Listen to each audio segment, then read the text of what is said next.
ఈ మహా శుక్రవారం, ఈ శుభ శుక్రవారానికి కూడి వచ్చినటువంటి మీ అందరికీ నా హృదయపూర్వకమైనటువంటి వందనాలు.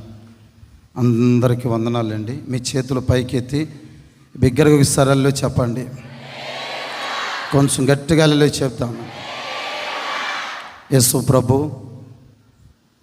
సిలువ మీద వేలాడుతున్నటువంటి ఒక సందర్భాన్ని గురించి, ఆయన మరణాన్ని పురస్కరించుకుంటూ మనము ఈ దినాన ఆయన సముఖంలో చాలా విషయాల కొరకు మనం ప్రార్థన చేసుకుంటాం. నిజంగా ఈ దినమందు లోక కళ్యాణం, పాపి అయినటువంటి మనిషికి ఒక చక్కటి విడుదల దొరుకుతున్నటువంటి మహా విడుదల దినము అని చెప్పాలి. దీన్ని మనిషి ప్రతి పాపముల నుంచి విడుదల పొందటానికి, లోక కళ్యాణం యేసుక్రీస్తునందు ఈ విధంగా జరగటానికి తండ్రి అయినటువంటి దేవుడు నియమించి నిర్ణయించినటువంటి దినం ఈ దినం. మనుషులందరి కొరకు ఆయన ఒక్కసారిగా మన కొరకు బలి పశువుగా మార్చబడి, ఒక పస్కా బలిగా మార్చబడినటువంటి ఈ దినాన్ని పురస్కరించుకొని మనం ప్రార్థన చేసుకుని మన హృదయ ఆనందం, మన హృదయంలో ఉన్నటువంటి పాప ప్రక్షాళనంతా కూడా కడిగివేయబడి, మనం నూతనపరచబడి ఒక నూతన సృష్టిగా మార్చబడుతున్నటువంటి దేవుని సంకల్పమై ఉంది ఈరోజు. అలాంటి ఈ శుభకరమైన దినమందు దేవుని వాక్యపు లోతులో నుంచి కొన్ని విషయాలు మనం ధ్యానం చేసుకుంటాం. అందరూ బైబిల్ తెరిచి నేను చెప్పే విషయాల్ని హెబ్రీ పత్రిక 9వ అధ్యాయం 28వ వాక్యం. అలాగుననే క్రీస్తు కూడా అనేక పాపములను భరించుటకు ఒక్కసారి అప్పగించబడి తన కొరకు కనిపెట్టుకొని ఉండు వారి యొక్క రక్షణ నిమిత్తము పాపము లేకుండా రెండవసారి ప్రత్యక్షమగును. గట్టిగా చప్పట్లు కొడదామండి. కొంచెం అందరు గట్టిగా ఇంతేనా? హుషారుగా చప్పలు కొట్టాలి. హుషారుగా చప్పలు కొడదాం. చేతులు పైకెత్తే బిగ్గరగా ఒకసారి చెప్దాం హల్లెలూయా. సంతోషంగా ఒకసారి చెప్దాం హల్లెలూయా. మరొక మాట కూడా చదువుతాం. 2వ కొరింథీ పత్రిక 5వ అధ్యాయం 19వ వాక్యాన్ని కూడా చదువుకుందాం. ఈ రెండు విషయాలు మనకి కొంచెం దగ్గరగా ఉన్నటువంటి విషయాలు. ఇవన్నీ అదేదనగా దేవుడు వారి అపరాధములను వారి మీద మోపక, దేవుడు వారి అపరాధములు మీ మీద మోపక, క్రీస్తునందు లోకమును తనతో సమాధాన పరుచుకొనుచు ఆ సమాధాన వాక్యమును మాకు అప్పగించెను. చేతుల పైకితో సరళలో చెప్దామండి. కొంచెం గట్టిగాలలో చెప్దామండి. ఈ రెండు విషయాలు ఒకే విషయాన్ని మనకి అర్థం చేస్తున్నాయి. మొదటి విషయంలో రాయబడినటువంటి మాట ఏంటంటే, క్రీస్తు కూడా అనేక పాపములను భరించుటకు అనే మాట రాస్తుంది. హెబ్రీ పత్రిక 9వ అధ్యాయం 28వ వాక్యంలో రాస్తున్న మాట. ఒక్కసారి ఆయన అర్పింపబడి, అప్పగించబడి కాదు, తప్పు చదివేవు, అర్పింపబడి తన కొరకు కనిపెట్టుకుని ఉండువారు నిమిత్తము ఆయన పాపము లేకుండా రెండవసారి ప్రత్యక్షమవుతున్నాడు అని రాయబడి ఉంది. ఇక రాయబడినటువంటి విషయాన్ని కొంచెం జాగ్రత్తగా మనం గమనించాలి. యేసు ప్రభువు రెండవసారి ఆయన ప్రత్యక్షమవుతాడు. ఎలా ప్రత్యక్షమవుతాడు అని అంటే, పాపము లేని యేసుక్రీస్తుగా మనకి ఆయన మహామహిమతో ప్రత్యక్షం కాబోతున్నాడు. ఆయన చప్పట్లు కొట్టరే, మరి గట్టిగా చప్పట్లు కొట్టండి. ఇప్పుడు యేసు ప్రభు ఎలా ఉన్నాడు అని అంటే, పాపమై ఉన్న యేసుక్రీస్తు ఏమై ఉన్నాడండి? కొంచెం గట్టిగా చెప్పండి, ఏమై ఉన్నాడండి? పాపమై ఉన్న యేసుక్రీస్తు. అందుకనే వాక్యంలో రాయబడినటువంటి ఒక విషయం ఏంటంటే, పాపము ఎరుగని ఆయన. 2వ కొరింథీ పత్రిక 5వ అధ్యాయం 21వ వాక్యంలో చదువుకుంటే, ఎందుకనగా మనం ఆయన యందు దేవుని నీతి అగునట్లు పాపము ఎరుగని ఆయనను మన కోసము పాపముగా చేశాడు అని రాస్తుంది. కూర్చోండి, వాలంటీర్ కూడా కూర్చోండి. మన కోసము పాపముగా చేశాడు. చూడండి, పాపముగా ఉన్న యేసుక్రీస్తు పాపము లేకుండా రెండవసారి మన కొరకు ప్రత్యక్షమవుతున్న యేసుక్రీస్తు. ఈ 2 విషయాలు కొంచెం మనం జాగ్రత్తగా గమనించాలి. హెబ్రీ పత్రికలు అంటున్నాడు కదా, ఆయన అనేకల పాపములు భరించాడు, ఒక్కసారిగా మన కొరకు అర్పించబడ్డాడు. ఆయన ఒక్కసారిగా అర్పించబడటమే కాదు, ఆయన రెండవసారి మన కొరకు పాపము లేని వారిగా ఆయన కొరకు ఎవరు కనిపెట్టుకుంటారో ఆ కనిపెట్టుకునే వారికి ఆయన ప్రత్యక్షము కాబోతున్నాడు అని రాస్తుంది. ఆమెను చేద్దాం, కొంచెం గట్టిగా ఆమెను చేద్దాం. యేసు ప్రభు ఆయన పాపము లేనటువంటి యేసుక్రీస్తు. ఆయన అలాంటి యేసు ప్రభు మన కొరకు ఆయన పాపముగా మార్చబడ్డాడు. మన కొరకు ఎందుకు పాపముగా మార్చబడ్డాడంటే, మనము దేవుని పట్ల, దేవుని ఎడల మనము నీతి అగునట్లు అన్నాడు. 2వ విషయం అన్నాడు, ఆయన మన అపరాధములు మన మీద మోపక ఆయన మీద మోపబడి దేవునితో సమాధాన పరిచాడు అనే విషయం రాస్తున్నాడు. 3వ విషయం ఏమంటున్నాడంటే, తన కొరకు కనిపెట్టుకునే వారి కొరకు పాపము లేనివాడిగా మరలా తిరిగి ఆయన ప్రత్యక్షం కాబోతున్నాడు అని అంటున్నాడు ఆయన. నిజమే. ఈ 3 విషయాలు కొంచెం మనం గమనించుకుంటూ వస్తే, పాపముగా మార్చబడిన యేసయ్య ఒకటి. 2వ విషయం, మన అపరాధములు మన మీద మోపక తండ్రితో సమాధాన పరుస్తున్న యేసయ్య 2వ విషయం. 3వ విషయం, పాపము లేనివాడిగా మన కొరకు ప్రత్యక్షమవుతున్న యేసుక్రీస్తు యేసయ్య అని రాయబడి ఉంది. ఈ 3 విషయాలలో యేసుక్రీస్తు ఎవరో మనకి ప్రత్యక్షమవుతూ వచ్చాడు. ఆయన మన అపరాధములు మన మీద మోపకుండా తండ్రితో మనల్ని సమాధానపరుస్తున్నాడు.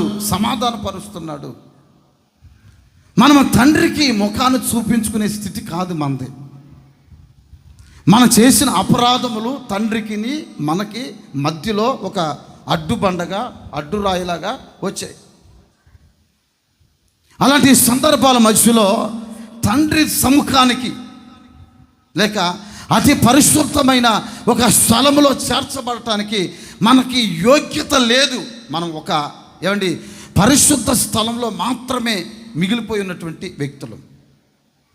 కనుక తండ్రితో సరైనటువంటి ఒక సంబంధం కలుగు చేయటానికి తండ్రికి మనకి మధ్యలో ఉంటున్న ఒక అడ్డు తెరను లేక అడ్డు గోడను ఆయన యేసుక్రీస్తు తన శిలువ యాగము ద్వారా, తన శరీరము ద్వారా, యేసుక్రీస్తు బలి అవటము ద్వారా, యేసుక్రీస్తు శరీరము చీల్చబడి ఆ శరీరం అనే ఆ తెర ద్వారా మనల్ని తండ్రి యొద్దకు ప్రవేశించటానికి, తండ్రి యొద్దకు మనం వెళ్ళటానికి, తండ్రి సముఖాన్ని మనం అనుభవించటానికి, తండ్రి దర్శనాన్ని మనం పొందటానికి ఆయనతో మనల్ని యేసుక్రీస్తు సమాధానపరిచాడు. చేతుల పైకి ఆమెను చెప్పండి, కొంచెం గట్టిగా ఆమెను చెప్పాలి. నిజమే, యేసుక్రీస్తు యొక్క శిలువ యాగం లేక యేసుక్రీస్తు సిలువ వేయబడిన ఆ యొక్క ఆ విధానాన్ని మనం కొంచెం గమనించుకుంటూ వస్తే అది ఒక చిన్న విషయం కాదు. ఏదో అది ఒక తేలికి పాటుగా జరిగిపోయిన విషయం కాదండి. యేసు ప్రభుని గత గురువారం రోజు, ఈరోజు శుక్రవారం, గత గురువారం సరిగ్గా అర్ధరాత్రి వేళ ఆయన గెత్సెమనే తోటలో ప్రార్థన చేసుకుంటున్నాడు. వినాలి, గెత్సెమనే తోటలో ప్రార్థన చేసుకుంటున్నాడు. ప్రార్థన చేసుకుంటున్న ఆయన్ని ఇస్కరియోతు యోధా వెళ్ళి, నేను మత బోధకుని మీకు అప్పగిస్తాను అని చెప్పి, నేను ఎవరినైతే ముద్దు పెట్టుకుంటున్నానో అతనే యేసుక్రీస్తు అని చెప్పి యేసు ప్రభుని ముద్దు పెట్టుకున్నాడు. ఆ చీకట్లో దివిటీలు తీసుకుని వచ్చారు, గుదియాలు తీసుకుని వచ్చారు, సంఖ్యలు తీసుకుని వచ్చారు, కొరడాలు తీసుకుని వచ్చారు. వినాలి, యేసు ప్రభు అక్కడే ఉన్నాడు. వారు సైన్యముతో, ఒక్క వ్యక్తిని పట్టుకోవటానికి సైన్యముతో ఆ స్థలానికి వచ్చారండి. యేసు ప్రభు మోకాల మీద ఉండి ప్రార్థన చేస్తున్నప్పుడు ఆయన తండ్రి చిత్తాన్ని తన ఎదుట ఉంచుకొని ప్రార్థన చేస్తున్నాడు. ప్రభువా, నీ చిత్తమైతే ఈ పాత్ర నా యొద్ద నుంచి తొలగించు అని ప్రార్థన చేస్తున్నాడు. అది నా చిత్తము కాదైదా, అది నీ చిత్తమైతేనే దాన్ని తొలగించు అని తండ్రి చిత్తానికి యేసుక్రీస్తు అప్పగించుకుని ప్రార్థన చేస్తున్నాడు. ఆయన ప్రార్థన చేస్తున్నప్పుడు ఆయన చెమట రక్తపు బిందు వలె మార్చబడిపోయింది అని రాస్తుంది. అంటే ఎంతో ఆవేదనతో, ఎంతో ఆకరణతో, ఎంతో ఆ ఆతురతతో కలిసి మోకరించి తండ్రి చిత్తాన్ని ఆయన ప్రార్థన చేస్తున్నాడు. రోదనతో ప్రార్థన చేస్తున్నాడు, కన్నీళ్లతో ప్రార్థన చేస్తున్నాడు, ఏడుస్తున్నాడు. చెమట పడుతుంది, ఆ చెమట కాస్త రక్తముగా మారిపోయింది. అంతగా ప్రార్థన చేస్తున్నాడు, అంతగా ప్రార్థన చేస్తున్నాడు యేసుక్రీస్తు. ఎందుకని అంతగా ప్రార్థన చేయాలి? యేసు ప్రభుకి మెంటల్గా ఆయన ఫిక్స్ అయిపోయాడు ఆల్రెడీ. నేను ఇప్పుడు తండ్రి చిత్తము గుండా వెళ్తున్నాను, ఇప్పటి వరకు నా తండ్రి నాకు తోడై ఉన్నాడు, ఇప్పటి వరకు నా తండ్రి నా చేయి పట్టుకున్నాడు, ఇప్పటి వరకు నా తండ్రి నా ప్రక్కనే ఉండి నన్ను బలపరిచాడు. ఇప్పుడు ఈ సమయంలో నా తండ్రి నాకు దూరం అయిపోతున్నాడు కనుక ఆ విషయాన్ని తలంచిన యేసుక్రీస్తు తన శరీరంలో ఉంటున్న ఆ చెమట రక్తముగా మారినంతగా ప్రార్థన చేస్తున్నాడు. చప్పట్లు కొడతాం మేడం, కొంచెం గట్టిగా గట్టిగా చప్పట్లు కొడతాం. చేతులు పైకి దోస్తారా చెప్పండి హల్లెలూయా. చెప్పాలి కొంచెం గట్టిగా హల్లెలూయా. తనకు అర్థమైపోయింది, ప్రభువా నీ చిత్తమైతేనే దీన్ని తొలగించు, నీ చిత్తమైతేనే దీన్ని తొలగించు అని ప్రార్థన చేస్తున్నాడండి.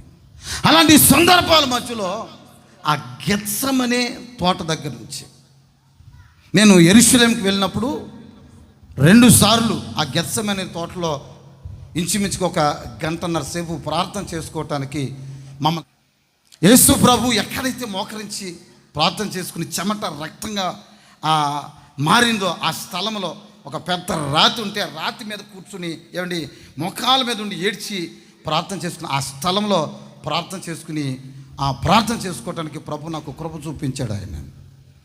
నేను ఎందుకు ఈ విషయం చెప్తున్నానో ఒకసారి మీకు జాగ్రత్తగా వినండి. ఆ స్థలాన్ని చూడకపోతే నేను ఈ విషయాలు చెప్పుండేవాడిని కాదు. నిజంగా ఆ యొక్క ఒలివల తోట నుండి గొల్గొతా పర్వతానికి మనకి ఎక్కాలంటే మనకు 2 కాళ్ళలో గుజ్జు జరిగిపోద్ది. మనకి అంత భయంకరమైనటువంటి నిటారుగా ఉంటున్నటువంటి స్థలం. పైగా అది ఒక వేలో పోవటానికి కుదరదండి. దాన్ని చుట్టూ తిరుక్కుంటూ వెళ్ళాలి దాన్ని. అంతటి స్థలం ఆ స్థలం అది. అలాంటి సందర్భాల మధ్యలో గెత్సెమనే తోటలో యేసు ప్రభు ప్రార్థన చేసుకుంటే ఇస్కరియోతు యోధ వచ్చి అర్ధరాత్రి, గురువారం అర్ధరాత్రి యేసు ప్రభుని ముద్దు పెట్టుకొని యేసు ప్రభుకి అప్పగించబోతుంటే వాళ్ళు అడిగారు, ఎవరిని మీరు పట్టుకోవాలనుకుంటున్నారు అని అంటే, యేసు ప్రభుని మేము పట్టుకోవాలనుకుంటున్నాం, నజరేయుడైన యేసునని అంటే యేసు ప్రభు అన్నాడు కదా, నేనే ఆయన అన్నాడు. నేనే అని ఆ మాట అనగానే ఆ వచ్చిన సైన్యం ఒక్కసారి నివ్వెర్రపోయి కింద పడి కొట్టుకున్నారు. అట్లాగే అట్లాగే ఏంటో ఇంత ధైర్యంగా చెప్తున్నాడు. మనం గదలు తీసుకుని వచ్చాం, కొరడాలు తీసుకుని వచ్చాం. రోమీ సైన్యం అంటేనే మనుషులు భయపడిపోతారు, అట్లాంటిది నేనే అని మాట అనగానే అక్కడ మనుషులు భయపడిపోయారు యేసుక్రీస్తుకి. నిజమే, అంటే యేసుక్రీస్తు ఆల్రెడీ మెంటల్గా లేక తండ్రి చిత్తానికి ఆయన అప్పగించుకుని ప్రిపేర్ అయిపోయాడు. నేను ఇప్పుడు నా తండ్రిని నడిపిస్తున్న మార్గాల గుండా నేను వెళ్ళాలి. చేతులు పైకి దూసి ఆమెను చెప్పండి, కొంచెం గట్టిగా ఆమెను చెప్పండి, బిగ్గరగా వస్తారు ఆమెను చెప్పండి. ఆ అర్ధరాత్రి గురువారం అర్ధరాత్రి ప్రారంభించారు ఆయన. గురువారం అర్ధరాత్రి ప్రారంభించారు. ఆ రాత్రి తీసుకుని వెళ్ళి చెరసాలలో వేసి ఆయన కొట్టడం ప్రారంభించారండి. బైబిల్లో రాసిన మాట 19వ అధ్యాయం 14వ వాక్యం, త్వరగా తీయాలి. ఆ దినము పస్కాను సిద్ధపరచు దినము. అప్పుడు ఉదయం 6 గంటలు కావచ్చును. అతడు ఇదిగో మీ రాజు అని యూదులతో చెప్పగా. చాలండి, చేతుల పైకి సరళలే చెప్పండి, కొంచెం గట్టిగా అల్లలే చెప్పండి. అర్ధరాత్రి సమయంలో యేసుక్రీస్తుని సరిగ్గా 12, 1:30, 2 గంటల మధ్యలో యేసుక్రీస్తుని ఆయన తీసుకుని వచ్చారు. సరిగ్గా 6 గంటలకి యూదుల యొక్క చట్టం ఏంటంటే, ఒక నరహంతకుడికి ఏదైనా శిక్ష విధించాలంటే, ఒక రాజ్యద్రోహికి శిక్ష వేయాలంటే, ఒక దేశద్రోహికి శిక్ష వేయాలంటే, ఆ రాజ్యంలో వాళ్ళు చేస్తున్న ఆ చట్టానికి బందిపోట్ల దొంగలకి శిక్ష వేయాలంటే సరిగ్గా ఏమండి ఇంకా సూర్యోదయం కాకముందే శిక్ష అమలు పరుస్తారు. అది వాళ్ళ ఆనవాయితీ. సరిగ్గా 6 గంటల నుండి వినాలి. చేతుల పైకి సరళలే చెప్పండి. ఎన్ని గంటల నుండి అండి? కొంచెం గట్టి చెప్పండి. ఎన్ని గంటల నుండి అండి? 6 గంటల నుండి 9 గంటల వరకు ఆయన యెరూషలేము పురవీధిలో ప్రతి వీధి తిప్పుతా వచ్చారండి. ముఖ్యంగా యేసు ప్రభు అన్ని వీధులు తిప్పడానికి గల కారణం ఏంటంటే, యేసు ప్రభు ఏ స్థలాల్లో అద్భుతాలు చేశాడో, ఏ స్థలాల్లో విశ్రాంతి దినానికి భిన్నముగా నడిచాడో, యేసు ప్రభు ఏ స్థలాలలో బోధించాడో ఆయన గుర్తు పెట్టుకున్న అదే స్థలాలకి ఆయన తిప్పుకుంటూ వచ్చి 6 గంటలు మొదలుకొని ఉదయం ఇంచుమించు 9 గంటల వరకు యెరూషలేము పురవీధులు తిప్పుకుంటూ అదిగోండి గొల్గొతా అనే స్థలానికి తీసుకుని వెళ్ళారండి. చేతుల పైకి సరాలే చెప్పండి, కొంచెం గట్టిగా వెళ్ళలే చెప్పండి. ఆ స్థలానికి తీసుకుని వెళ్ళారు. అంటే ఇంచుమించుగా 3 గంటల పరిధిలో లేక 3 గంటల సేపు 3 గంటల వరకు ఆయన యెరూషలేము పురవీధులనే తిరిగాడు. బైబిల్లో రాస్తుంది కదా, అనేక పాపముల్ని ఆయన భరిస్తున్నాడు. ఆయన భరించడానికి యెరూషలేము పురవీధుల్లో తిరగవలసి వచ్చింది. బైబిల్లో 2 మాటలు రాస్తున్నాయి, ఆయన భరించాడు, రెండోదిగా సిలువను సహించాడు అనే మాట కూడా రాస్తుంది. ఆమెను చెప్పండి, కొంచెం గట్టిగానండి, కొంచెం గట్టిగా ఆమెను చెప్పండి, బిగ్గరగా వస్తారు ఆమెను చెప్పండి. ఒకటి తనకు వస్తున్న బాధను భరిస్తున్నాడు, రెండోదిగా తన మీద మోపబడిన ఆ శిక్షను, తన మీద వేయబడినటువంటి ఆ భయంకరమైన అన్యాయపు ఆ తీర్పును కూడా ఆయన సహిస్తున్నాడు. యేసు ప్రభు 2 నేర్చుకున్నాడు ఈ సిలువ యాగము ద్వారా. ఒకటి భరించడం, రెండోదిగా సహించడం. చేతుల పైకి వస్తారు ఆమెను చెప్పండి, కొంచెం గట్టిగా ఆమెను చెప్పండి. మనము కూడా ఈ యొక్క మంచి శుక్రవారపు దినమందు నేను మీతో చెప్పాలనుకున్న విషయం ఏంటంటే, మనం భరించేది ఎంత ముఖ్యమో సహించడం కూడా అంతే మనకి ముఖ్యమండి, అంతే ముఖ్యం. కొన్నిసార్లు మన వ్యక్తిత్వంలో కొన్ని విషయాలు మనం భరించలేం, కొన్ని విషయాలు మన జీవితాల్లో సహించలేం, జీర్ణించుకోలేం మనం. కానీ యేసు ప్రభుకి తనకు వచ్చిన బాధ, తనకు వచ్చిన కష్టం, తనకు వచ్చిన అన్యాయపు తీర్పు, తనకు వచ్చినటువంటి ఆ భయంకరమైన శిక్షాస్మృతి అది మామూలుది కాదండి. ఆయన భరిస్తున్నాడు, రెండోదిగా సహిస్తున్నాడు. ఎందుకు సహిస్తున్నాడు, ఎందుకు భరిస్తున్నాడు అంటే, మన పాపములు మన మీద మోపబడలేదంట, ఆయన మీద మోపబడ్డాయంట. ఆయన మనల్ని తండ్రితో సమాధానపరుస్తున్నాడంట. చేతుల పైకి గట్టిగా చెప్తామండి, కొంచెం గట్టిగా ఆమెను చెప్దామండి. చూసారా, 6 గంటల నుంచి 9 గంటల వరకు అండి. 9 గంటల సమయములో బైబిల్లో రాసిన మాట, 9 గంటల సమయమందు ఆయన సిలువ వేసిరి. ఎన్ని గంటలకండి? 9 గంటలకి సిలువ వేశారు సరిగ్గా. 9 గంటల నుండి మధ్యాహ్నం ఎన్ని గంటల వరకు అంట? 3 గంటల వరకు. అంటే దాని అర్థం ఏంటి? 9 నుండి మధ్యాహ్నం 3 గంటల వరకు అంటే 7 అవర్స్, 7 గంటలు. 7 ఇదొక 3 ఎంత అండి మొత్తం? చెప్పండి 10 అవర్స్. 10 గంటలు ఆయన సిలువ యాగాన్ని, సిలువ శిక్షను అతి కిరాతకంగా, మనుష్యులు ఎవరు ఇంతవరకు రోమా ప్రభుత్వంలో అలాంటి శిక్షను అనుభవించిన వ్యక్తులు కాదండి, భరించిన వాళ్ళు కాదు. ఒక వ్యక్తికి బందిపోటుకి దొంగకి సిలువేస్తే రోమీలు ఒక 2 గంటలు మాత్రమే చూస్తారు. వాడు చావకపోతే గనక వాడు అక్కడే పొడిచి 2 కాళ్ళు ఎర్రగొట్టి చంపేస్తారని సిలువ మీద. ఆకాశ పక్షులు వచ్చి వాడు మాంసాన్ని తినేసి వెళ్ళిపోతాయి. ఇది వాళ్ళ ఆనవాయితీ. ఆయన సిలువ మీద ఎందుకు సిలువేశారు అనంటే, ఇశ్రాయేలీయులు భూమిని చాలా పరిశుద్ధంగా చూస్తారు. దేవుడు చెప్పాడు కదా, మీకు ఇవ్వబడిన భూమి పరిశుద్ధము గనక దాని విశ్రాంతిని కలిగించాలి అని యేసు ప్రభు తండ్రి అయిన దేవుడు చెప్పాడు గనక, ఆ మాటను బట్టి ఎవరైనా నరహంతకుని, రాజద్రోహుల్ని చంపేటప్పుడు భూమి మీద చంపితే ఆ భూమి అపవిత్రమైపోతుందేమో అని చెప్పి భూమికి ఆకాశానికి మధ్యలో సిలువ వేసి చంపేస్తారు. వింటున్నారా? అలా చంపేస్తారు. కానీ యేసు ప్రభుని అలా చంపడానికి వీలు లేదు. కనుకనే ఉదయం 6 గంటల నుండి యెరూషలేము పురవీధుల్లో ఆయన రక్తం దారదారులుగా పోసాడు అని రాస్తుంది వాక్యంలోనండి. కొంచెం గట్టిగా ఆమెను చెప్పండి. కొంచెం గట్టిగా ఆమెను చెప్పండి. గట్టిగా ఒకసారి ఆమెను చెప్పండి. ప్రాణం దారబోసాడు, రక్తాన్ని దారబోసాడు, ఆయన రక్తాన్ని చిందించాడు.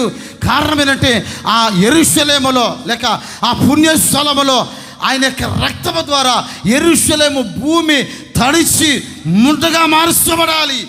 ఏ రక్తముతోటైతే ఆ యొక్క భూమి తడిచిందో ఆ రక్తము చేత తడిచిన ఆ భూమి మహిమ గలదిగా మార్చబడబోతుంది ఒకరోజు. చేతుల పైకి ఒకసారి ఆమెను చెప్పండి. కొంచెం గట్టిగా ఆమెను చెప్పండి. ఆ రోజు ఆ భూమి తడబడింది.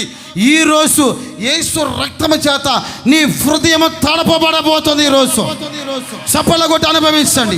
నీ సర్వ శరీరము తడపబడును కాక, శుద్ధి చేయబడదు కాక, రక్తము చిందించబడును కాక, రక్తము చేత ప్రక్షాళన చేయబడదు కాక. యేసు రక్తం అదిగో నీ పైన కుమ్మరించబడుతుంది. చేతుల పైకి ఒకసారి ఆమెను చెప్తామే, కొంచెం గట్టిగా ఆమెను చెప్తామే. చూడండి, 10 గంటల సేపు ఆయన సిలువలో వ్రేలాడాడు, రక్తాన్ని చిందించాడు. ఎందుకు జరిగింది? మన పాపములు మన మీద వేయలేదు, ఆయన భరించాడు భరించాడు భరించాడు అని రాస్తుంది. ఎందుకు భరించావు అని ఆయన అడిగితే కనుక, నా కొరకు కనిపెట్టుకున్న వారు నిమిత్తం మరలా 2వసారి ప్రత్యక్షం అవటానికి. ఆమెను చెప్పండి కొంచెం గట్టిగా. ఇక్కడ మీరంతా ప్రభు కొరకు మీరు కనిపెట్టుకొనిచున్నారు. ఆయన మీ కొరకు భరించాడు. మీరు ఆయన కొరకు కనిపెట్టుకుని ఉంటున్నారు. మీ కొరకు 2వసారి పాపము లేని యేసుక్రీస్తు ప్రత్యక్షం కాబోతున్నాడు. ఆమెను చెప్పండి కొంచెం గట్టిగా. కొంచెం గట్టిగా ఆమెను చెప్పండి. ఆయన ఏమేమి భరించాడో ఒక్క 3 మాటలు చెప్తానండి. చాలా విషయాలు ఉన్నాయి, ఒక 3 మాటలు చెప్తాను. మొదటి విషయం, యెషయా గ్రంథం 53వ అధ్యాయం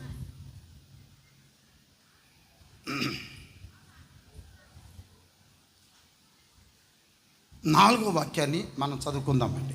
నిశ్చయముగా 53వ అధ్యాయం 4వ వాక్యం. నిశ్చయముగా అతడు మన రోగములను భరించెను, మన రోగములను భరించెను, మన వ్యసనములను వహించెను. అయినను మొత్తబడిన వానిగాను, దేవుని వలన బాధింపబడిన వానిగాను, శ్రమనొందిన వానిగాను మనం అతన్ని ఎంచితిమి. చాలండి, చేతిలో పైకెత్తు ఆమెను చెప్పండి, కొంచెం గట్టిగా ఆమెను చెప్పండి. 2 చేతులు పైకెత్తి గట్టిగా ఒకసారి ఆమెను చెప్పండి. ఇప్పుడు చెప్పండి, ఆయన ఏం భరించాడంట?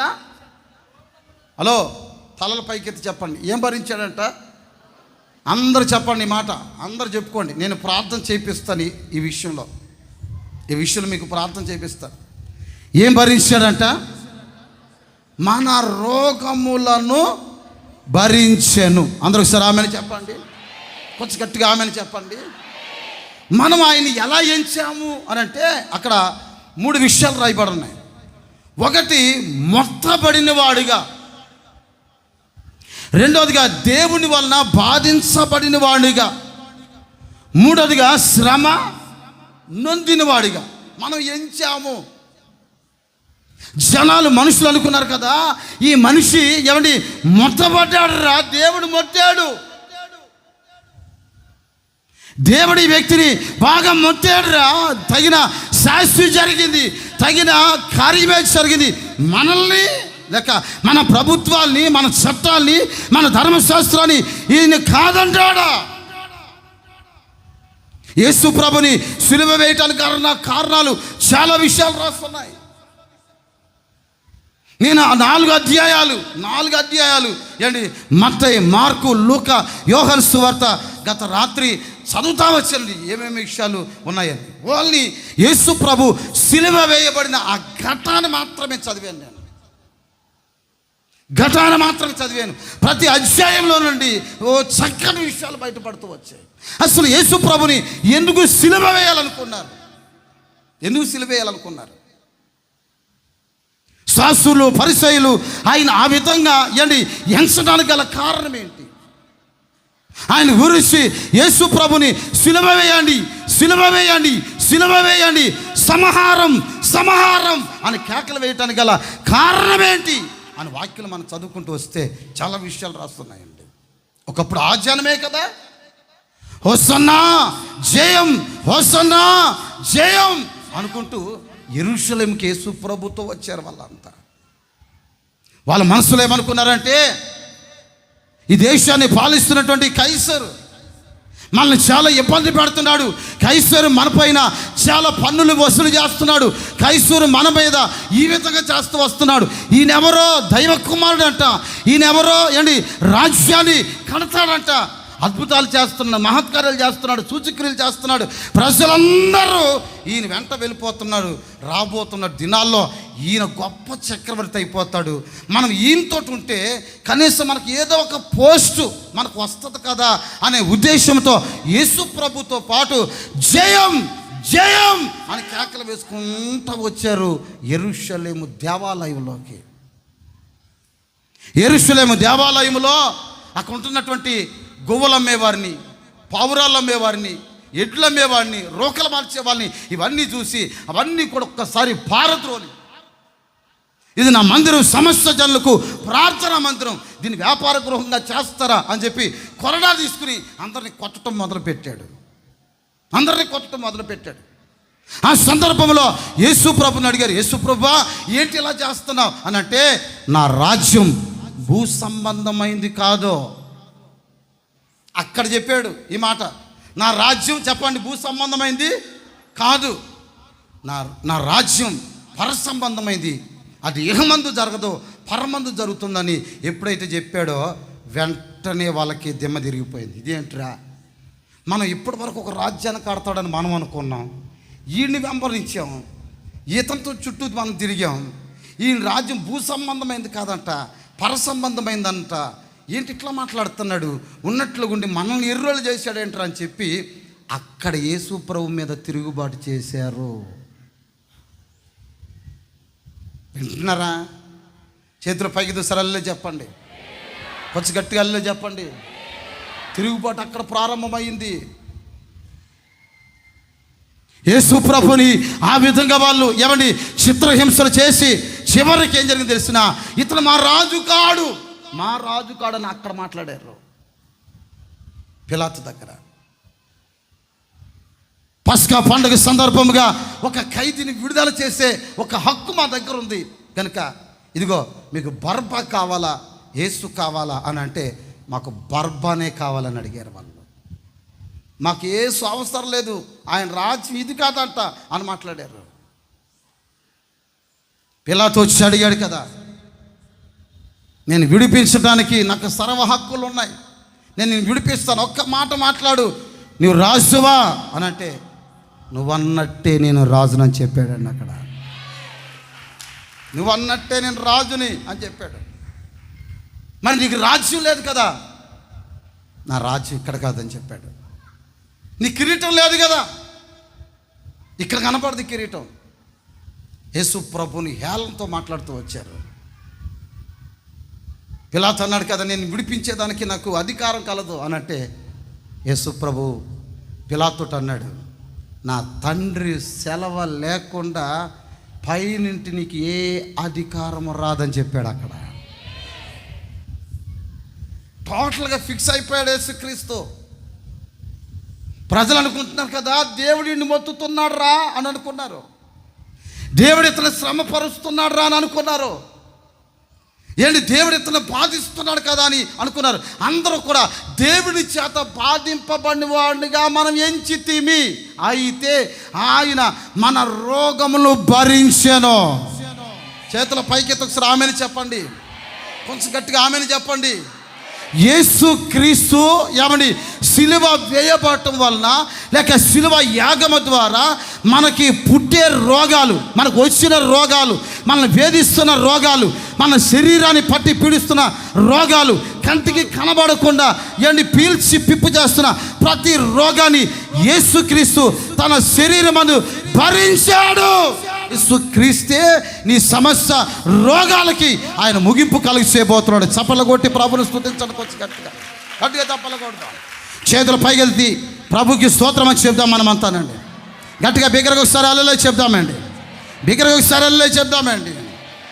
గొల్గొతా అనే స్థలము దగ్గర యేసు ప్రభుని సిలువ వేస్తున్న ఆ సందర్భాల మధ్యలో ఏంటి ఊరు చివర గొల్గొతా ఆ శిఖరం, ఇప్పుడు అది ఆ ఊరు మధ్యలోకి వచ్చేస్తుంది. యెరూషలేములోకి వెళ్ళి చూస్తే అది ఒక విధంగా చెప్పాలంటే ఊరి వెలుపల, గవిని వెలుపల అని రాస్తుంది వాక్యంలో. హెబ్రీ పత్రికలు అంటాడు కదా, గవిని వెలుపల అని రాయబడి ఉంది. ఆ గవిని వెలుపల ఆ గొల్గొతా పర్వతం దగ్గర ఒక రకమైన ఏమండి ఆ పర్వతానికి ఒక రకమైనటువంటి లోపల ఒక ఖాళీ ప్రదేశం ఉంటుంది. ఇంచుమించుగా ఒక 200-300 మంది పట్టే ఒక స్థలం లోపల ఉంటుందండి. అక్కడ అందరూ ఆ ఖాళీ స్థలంలో కుష్ఠరోగులైన వాళ్ళు, మానసికమైన జబ్బులు కలిగిన వాళ్ళు, వింటున్నారా, రక్తస్రావం చేత పీడించబడి సమాజంలో ఉండకుండా వెలువైపోయిన వాళ్ళందరూ కూడా ఆ యొక్క పర్వతం యొక్క వాటిని ఏమంటారంటే ఆ కొండ గృహంలోకి వెళ్ళి అలాగా వాళ్ళు జీవితాన్ని గడుపుతున్నారు. వాళ్ళకి ఆహారం దేవుని మందిరంలో మిగిలిపోయినటువంటి ద్రాక్షారసాన్ని, మిగిలిపోయినటువంటి రొట్టెలు తీసుకుని వచ్చి వాటిని ప్రతిష్ఠింపబడిన రొట్టెలు అయిపోయిన తర్వాత ప్రజలకి పంచడానికి తీసుకొస్తున్న ఆ రొట్టెలన్నీ తీసుకుని వచ్చి గంపలు వాళ్ళకి వేసేస్తే ఆ కుష్ఠరోగులు తిని బ్రతుకుతారు అక్కడ. యేసు ప్రభు అదిగోండి సిలువ అక్కడ వేయబడ్డాడు, వాళ్ళ కొండ సందులు క్రింద ఉంచబడ్డారు. వాళ్ళంతా రోగులందరూ ఉంచబడ్డారు. యేసు ప్రభు ఎప్పుడైతే పైన సిలువ వేయబడ్డాడో ఆ సిలువ వేయబడుతున్న ఆ సమయంలో ఆయన రక్తం దారదారులుగా కారుతున్నటువంటి ఆ రక్తం ఆ క్రింద భాగంలో ఉన్నటువంటి రోగులకు ఒక్కసారి తగలగానే వాళ్ళ రోగాలన్నీ స్వస్థపరచబడిపోయాయి. చేతుల పైకి సరళలే చెప్పండి, కొంచెం గట్టిగా లే చెప్పండి.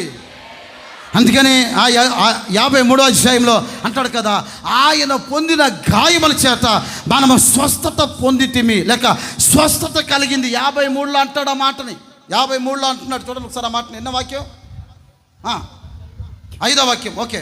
అతడు పొందిన దెబ్బల చేత, ఆయన పొందిన దెబ్బల చేత మనకు స్వస్థత కలుగును.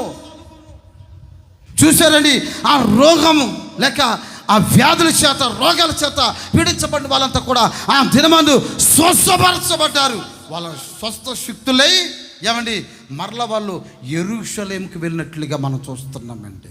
చేతుల పైకి ఒకసారి ఆమెను చెప్పండి, కొంచెం గట్టిగా ఆమెను చెప్పండి. చరిత్ర ఆ విధంగా చెప్తూ వస్తుంది. అందుకనే వాక్యలు రాయబడిన మాట, ఆయన మన రోగములను భరించాడు, మన వ్యసనములను ఆయన సహించాడు అని రాస్తుంది. ఎన్నో వ్యసనాలు. ఈ రోజున వ్యసనాలు మానుకునే వాళ్ళు ఎంతమంది ఉన్నారు? ఈ గుడ్ ఫ్రైడే సందర్భంగా, ఈ మంచి శుక్రవారం సందర్భంగా నీ వ్యసనాన్ని వహించేవాళ్ళు లేక వ్యసనాన్ని విడిచిపెట్టేవాళ్ళు ఎంతమంది? ఆయన మన రోగములు భరించడమే కాదు, ఆయన మన వ్యసనములు వహించాడు లేక సహించాడు. యవనస్తుల్లో కొన్ని వ్యసనాలు, ఆడపిల్లల్లో కొన్ని వ్యసనాలు, వివాహం అయిన తర్వాత కూడా, పిల్లల కన్నా తర్వాత కూడా కొంతమంది జీవితాల్లో ఏంటి ఇంకా భర్త ఉంటున్నా కానీ వ్యసనం, ఇంకా ఏంటి సరసాలు, ఇతరులతో పాపపు సాంగత్యాలు, పాప సంబంధమైన ఆలోచనలు, పాప సంబంధమైన తలంపులు, వ్యభిచారపు అనుభవాలు, ఇవన్నీ కూడా వ్యసనం కాదా? త్రాగుడు మానని చెప్తాడు, త్రాగుడు మానడు ఒక వ్యసనంగా మారిపోయింది. అప్పుడప్పుడు త్రాగందే ఉండలేడు. బాప్తిసం పొందాడు, ఇంకా దుర్వ్యసనాలు మానలేదు, పాన్ పర్రకలు మానలేదు, చుట్ట బీడి సిగరెట్ మానలేదు. వ్యసనం.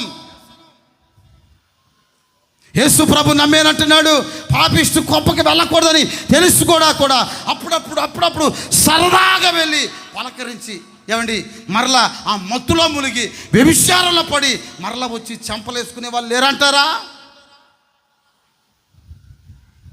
నీ వ్యసనాల్ని ఆయన వహించాడని వాక్యంలో రాయబడి ఉంది. నా ప్రియ సహోదరులారా, మార్పు పొందకుండా, నీ వ్యసనాన్ని విడిచిపెట్టకుండా, నీ రోగాన్ని భరిస్తూ ఆయన కొనసాగించబడుతున్నాడు కదా. నీ రోగం తొలగించబడాలి, నీ వ్యసనాల నుంచి ఈరోజు నువ్వు విడుదల పొందాలి. నీవు చేతుల పైకి ఒకసారి ఆమెను చెప్తామండి, కొంచెం గట్టిగా ఆమెను చెప్పండి. చేతుల పైకి ఒకసారి ఆమెను చెప్పండి. ఎన్నో వ్యసనాల్లో ఒకప్పుడు భయంకరమైన దుర్వ్యసనాలతో కొనసాగించబడ్డవాడిని. మా తండ్రికి చేత కాలేదు నన్ను అలివి చేయటం మా తండ్రికి చేత కాలేదు.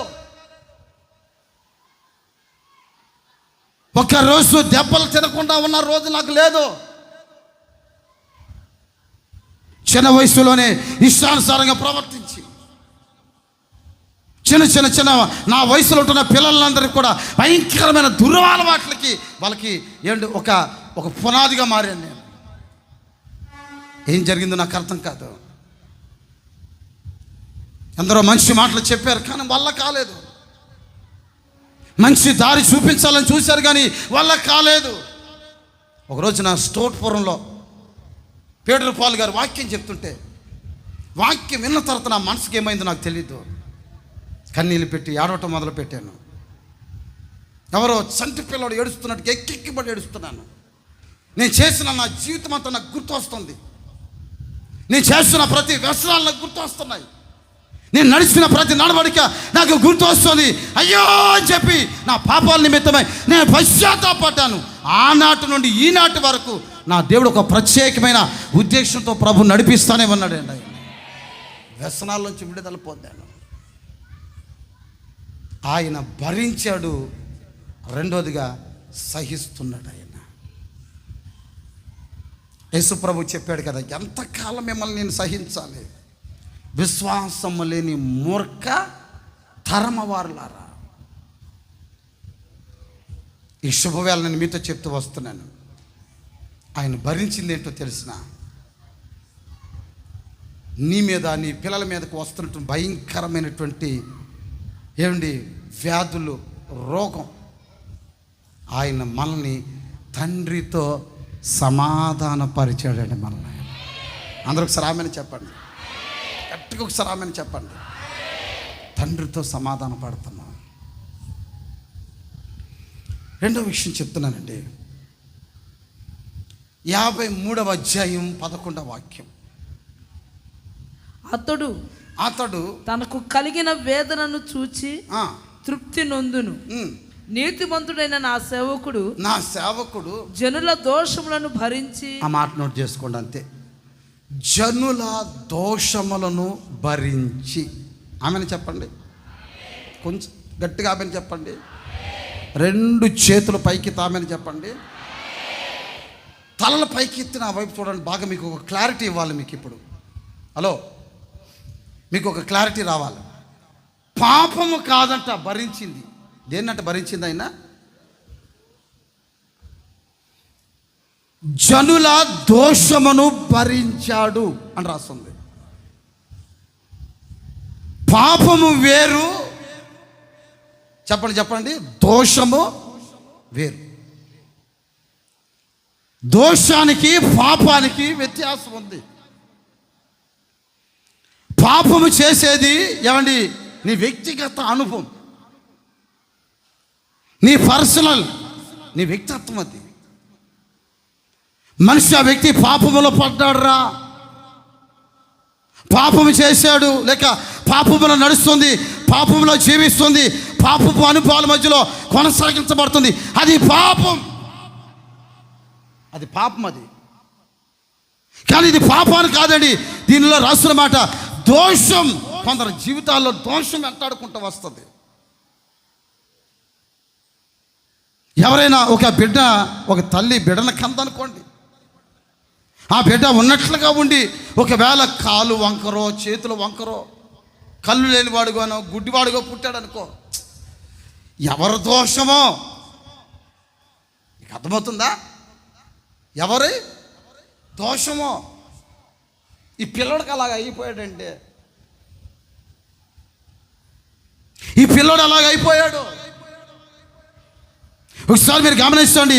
యేసు ప్రభువుని సిలువ వేసేదానికి అప్పగిస్తుంటే పిలాతు, ఇదిగో తలపైకి చూడాలి, పిలాతు ఈ పాపం నాకు కానీ నా ఇంటి వారికి కానీ తగలకూడదని చేతులు కడుక్కున్నారు.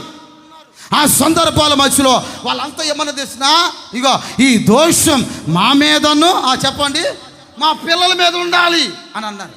పిలాతేమో పాపం అన్నాడు, జనులు ఏమన్నారంటే ఆ దోషం మా మీద ఉండనివ్వండి అని అన్నారు. చూసారా?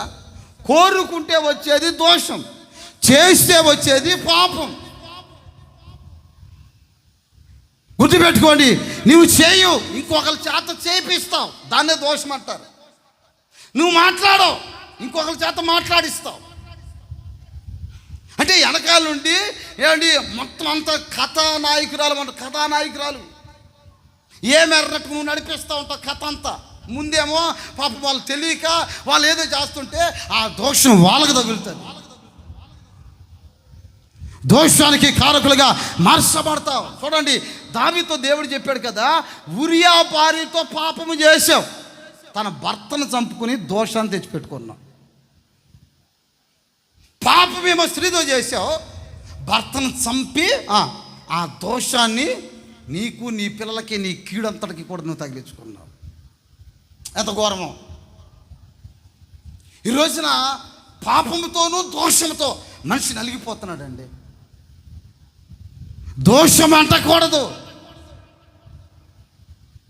అందుకనే రాస్తుంది కదా, నిర్దోషులుగా మన చేతులు కడుక్కోవాలండి. మనము ప్రభు దృష్టిలో మనం కనబడేటప్పుడు దోషము కనబడకుండా, దోషము లేని ఒక వ్యక్తిగా మనం మార్చబడాలి. 53వ కీర్తన అంటాడు కదా, నా దోషములన్నిటినీ కడిగి వెయ్యి. పాపములు, దోషములు అనే మాటలు మాట్లాడతాడు 53వ కీర్తనలో. నా దోషములు పోవునట్లు అని అంటాడు ఒక చోట, నా పాపములు పోవునట్లు అని అంటాడు ఇంకొక చోట. చూడొస్తారా మాటని? 51. ఓకే, 51. నా 9వ వాక్యం, నా పాపములకు విముఖుడవు కమ్ము, నా దోషములన్నిటిని తుడిచివేయము. అది ఎందుకంటాడు ఆ మాట? దోషం, పాపం అని ఈ 2 మాటలు ఎందుకు మాట్లాడుతున్నాడు? ఈరోజు నేను మీతో చెప్తున్నాను, యేసు క్రీస్తు ఆయన తండ్రితో సమాధానపరచడానికి ఆయన ఏం భరించాడు తెలిసినా, అదిగోండి ప్రజల యొక్క దోషం, బిడ్డల మీదకి వస్తున్న దోషం, ఇశ్రాయేలు తన జనుల మీదకి వస్తున్న ఆ దోషమును ఆయన భరించాడు అని రాస్తుంది. ఆమెను చెప్పండి, కొంచెం గట్టిగా రండి, కొంచెం గట్టిగా ఆమెను చెప్పండి, కొంచెం గట్టిగా ఆమెను చెప్పండి, బిగ్గరగా ఒకసారి ఆమెను చెప్పండి. ఆ దోషాన్ని భరించాడు.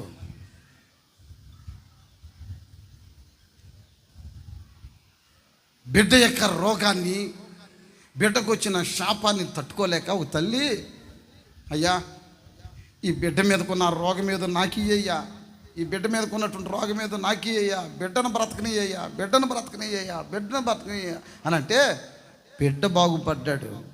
బిడ్డకు ఉన్నటువంటి రోగం తల్లికి పెట్టాడండి. కోరుకుంటే వస్తుంది. కొందరు జీవితాల్లో మీరు చేస్తున్న దోషం మీ పిల్లల మీదకి వస్తున్న సంగతి మీకు తెలియదేమో. మీ పిల్లలు అనిపిస్తున్నారు శాపాన్ని, కన్నీళ్ళతో మగ్గిపోతున్నారు. బైబిల్లో రాస్తుంది కదా, వాళ్ళు కోరుకున్నారు మా మీద, మా పిల్లల మీద ఉండునుగా, కానీ వాళ్ళు కోరుకున్నారు. యేసు ప్రభు చనిపోయిన ఆ చనిపోయిన కొన్ని సంవత్సరాలకి ఇశ్రాయేలీయుల యొక్క దేశంలో ఇశ్రాయేలు ప్రజల మీదకి వచ్చిన ఆ శిక్ష చాలా భయంకరమైంది. రాతి మీద రాయి లేకుండా ఆ ఇజ్రాయేల్ యొక్క దేశంలో ఉంటున్న మందిరం పడగొట్టబడింది. హిట్లర్ కాలంలో ఇశ్రాయేల్ యొక్క ప్రజల యొక్క ఆ చిన్న పిల్లల్ని ఇంచుమించుగా 2 లక్షల మంది పై చిలుకగా ఉంటున్న పిల్లలందరినీ కూడా గ్యాస్ ఛాంబర్స్లో వేసి చంపేశాడు. గుర్రాల చేత తొక్కించాడు. మసులుతున్నటువంటి వేడి నూనెలో చంటి పిల్లల్ని విసిరి పాడేశారు. అట్లాగా వేల మంది, లక్షల మందిని చంపేశాడు. వాళ్ళు కోరుకున్న శాపం ఆ ప్రజల మీదకి అట్లాగే వచ్చింది. శాపం అట్లాగే వచ్చింది. ఇశ్రాయేలు కన్నీళ్ళు పెట్టి ఆడటం మొదలు పెట్టారు. అయ్యో ఆ రోజు నీతిమంతుని యొక్క ఆ పాపం మేము ఒడిగట్టుకున్నాం, ఆ దోషం మా పిల్లల మీదకి వచ్చింది అని చెప్పి కుళ్ళుని ఏడ్చారండి. పాపానికి విముక్తి కలిగి చేయగలివాడు, పాపాన్ని తొలగించగలిగినవాడు, నీ దోషాన్ని భరించగలివాడు ఒక యేసుక్రీస్తు మాత్రమే. చరిత్ర పుటంలో దేవుడు అని దండం పెట్టడానికి నేను ప్రకటిస్తున్న యేసుక్రీస్తు ఒక్కడే పాపాలు క్షమించగలిగిన పరిశుద్ధుడు. దేవుడిలో ప్రత్యేకించబడినవాడు యేసుక్రీస్తు. యేసుక్రీస్తులో పాపం ఉందని రుజువుపరచగలిగినవాడు ఇప్పటి వరకు ఒక్కడు లేడు. యేసు ప్రభు సవాల్ చేశాడు, నాలో పాపం ఉందని మీలో ఎవడైనా స్థాపించగలడా? చప్పట్ల కొట్టడానికి వచ్చి గట్టిగా చప్పట్ల కొడదాం. చేతులు పైకి దోసరాలే చెప్పండి హల్లెలూయా. చెప్పాలి కొంచెం గట్టిగా హల్లెలూయా. ఎంతోమంది బైబిల్ని రీసెర్చ్ చేస్తున్నారు. యేసు ప్రభుల తప్పులు కనిపెట్టాలని, యేసు ప్రభుల పాపాన్ని చూపించాలని, యేసు ప్రభు పాపముగా కొనసాగించబడిన ఆ ఘటాన్ని బయటికి తీసుకురావాలని చూస్తున్నారు. కానీ యేసు ప్రభుల పాపము కనబడలేదు. బైబిల్ పాపాన్ని ఎప్పుడు కూడా సమర్థించలేదండి. బైబిల్ పాపాన్ని ఖండించింది, కానీ బైబిల్ ఎప్పుడు కూడా సమర్థించలేదు. పాపాన్ని ఖండించిన గ్రంథం, మనిషిని మనిషిగా తీర్చిదిద్దిన గ్రంథం, మనిషిని పవిత్రంగా మార్చే గ్రంథం, మనిషిని మానవత్వపు విలువను తెలిసేటట్లుగా చేయగలిగినటువంటి గ్రంథం బైబిల్ గ్రంథం. ఆ గ్రంథాన్ని చదివిన ప్రతి వాడు దేవుడు ఎవరో తెలుస్తున్నాడు. నువ్వు అవుననుకున్నా కాదనుకున్నా యేసు ప్రభు మీద ఒకవేళ బురద జల్లాలని చూసినా కానీ యేసు ప్రభు పరిశుద్ధుడు, పరిశుద్ధుడు, పరిశుద్ధుడు, పరిశుద్ధుడు, పరిశుద్ధుడు, పరిశుద్ధుడు, పరిశుద్ధుడు, పరిశుద్ధుడు. శక్తి కలిగిన దేవుడు ఆయన. మనిషిని, తన వారిని అనేక పాపములు భరించి, అనేక వ్యసనములు భరించి, అనేక దోషములు ఆయన భరిస్తున్నాడు. ఆయన నీ ప్రతి రోగం, నీ ప్రతి పాపం, నీ ప్రతి దోషం ఆయనలో భరించబడింది. ఆమెను చెప్దామండి. చేతులు పైకెత్తి ఒకసారి ఆమెను చెప్తాం. గట్టిగా ఒకసారి ఆమెను చెప్దామండి. ఆయన మన దోషములను ఏం చేశాడు చెప్పండి. ఇప్పుడు చెప్పండి. మన దోషములను ఆయన భరించాడు. మొదటిది చెప్పాను, ఆయన ఏం భరించాడండి? మన రోగములను ఆయన భరించాడు. చేతుల పైకి ఒకసారి ఆమెను చెప్దామండి. కొంచెం గట్టిగా ఆమెను చెప్దామండి. 53:12 చదువుకుందాం. అక్కడ ఒక మాట రాస్తుంది. కావున గొప్పవారితో నేను అతనికి పాలు పంచిపెట్టేదను, ఘనులతో కలిసి అతడు కొల్ల సొమ్ము విభాగించుకొనును. ఏలయనగా మరణము నొందినట్లు అతడు తన ప్రాణమును ధారపోసెను. చూసాను, ధారపోసెను. అతిక్రమము చేయు వారిలో ఎంచబడిన వాడాయను, అనేకుల పాపమును భరించుచు అనేకుల పాపమును భరించుచు తిరుగుబాటు చేసిన వారిని గురించి విజ్ఞాపనము చేశాను. చాలండి. ఆమెను చెప్పండి కొంచెం గట్టిగా. చేతులు ఎత్తి పైకి ఎత్తి గట్టిగా ఒకసారి ఆమెను చెప్పండి. పైకి 2 చేతులు పైకి ఒకసారి ఆమెను చెప్పండి. మొదటి చెప్పాను, భరించాడు రోగాన్ని.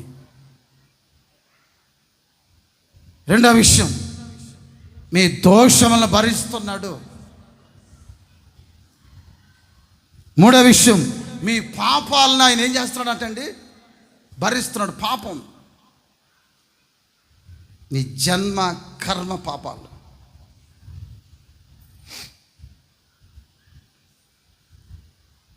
మనిషికి ముఖ్యంగా పాపం క్షమించబడాలి.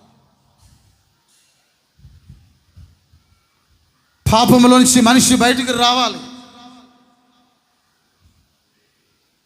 పాపంలోంచి మనిషి విడుదల పొందాలి. ఈ పాపంలోంచి మనిషి విడుదల పొందడానికి మన పితరులు చేసిన యజ్ఞాలు, యాగాలు అవి చాలా ఉన్నతమైనవి. గొర్రెలను వధించేవాళ్ళు, మేకలను వధించేవాళ్ళు, ఎడ్లను వధించేవాళ్ళు, పావురాలను వధించేవాళ్ళు. తమ సొంత పాపాల్ని తొలగించుకోవడానికి ఎన్నో ప్రయత్నాలు చేశాడు. ఇశ్రాయేలీయులకి 2 విషయాలు చెప్పాడు. 2 గొర్రె పిల్లలు తీసుకురావాలి.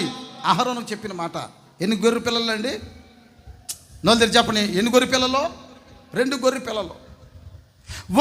ఒక గొర్రె పిల్ల ఉదయకాలమందును, రెండవ గొర్రె పిల్ల సాయంకాలమందును వధించబడాలి అని అన్నాడు. ఒక గొర్రె పిల్ల ఉదయకాలమందు వధించబడాలి, మరొక గొర్రె పిల్ల సాయంకాలం వధించబడాలి. మనకు ఒక దిన ప్రారంభం ఉదయం నుండి సాయంత్రం వరకు. ఇశ్రాయేలీయుల యొక్క కాలమాన ప్రకారంగా సాయంత్రం మొదలుకొని ఉదయం వరకు. యేసు ప్రభు ఏమని అహరోనుకి చెప్పినటువంటి విషయం, లేక తండ్రి అయిన దేవుడు చెప్పినటువంటి ఒక విషయం. ఉదయమందు ఒక గొర్రె పిల్లను, సాయంత్రం మందు మరొక గొర్రె పిల్లను వధించాలి అని 2 గొర్రె పిల్లల గురించి చెప్పాడు. ఒక గొర్రె పిల్ల తనకి, తన ఇంటి వారికి, తన యాజక ధర్మం చేస్తున్న వారి కొరకు వధించబడాలి. అది ఎక్కడ వధించబడాలి? పరిశుద్ధ స్థలంలో వధించబడాలి. చేతుల పైకి ఆమెను చెప్పండి.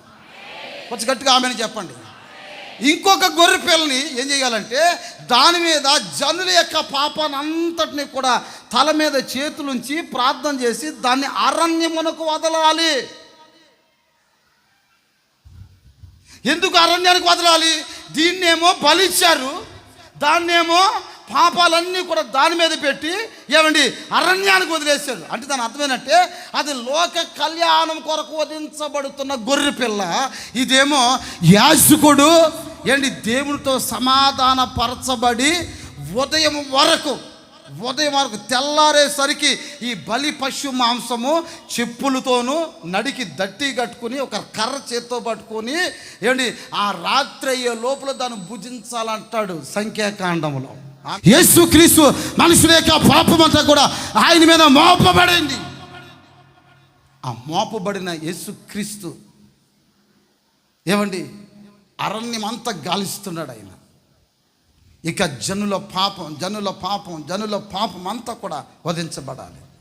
ఒక బలి పశువుని నీవు సీనాయి పర్వతం మీద తీసుకుని వచ్చి దహన బలి చెల్లించాలి అని అక్కడ చెప్పాడు.